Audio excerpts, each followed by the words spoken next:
Chaos overnight at airports across the country. Hundreds of United Airlines flights were grounded by what the airlines calls a technology issue, I should say. The ground stop affected major hubs, including Newark, Chicago, and Denver. So here's a look at the flights across the country. This is the FlightAware map. United says it has now resolved the outage, but as Kris van Cleave reports, not quickly enough for travelers whose flights were canceled or delayed. United says its systems are back up and running today, but we are seeing delays and cancellations continue as the airline recovers from this outage. Hundreds of cancellations between last night and today, even more delays. This system basically controls the flow of information to other key systems at United, including the one they use to calculate the weight and balance of departing airplanes and the one that tracks travel times.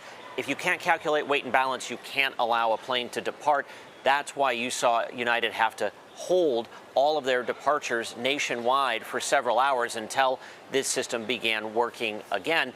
Once it was working, they had another problem. They had a huge traffic jam at many of their biggest airports. That's why you saw United call for a ground stop at several of its major hubs. But for people who were in the air when this happened, those flights landed without a problem. But they got to places like Denver or Chicago or Newark and found a traffic jam on the tarmac. Some passengers waiting hours to get off that plane, waiting for a gate to open because they were all full.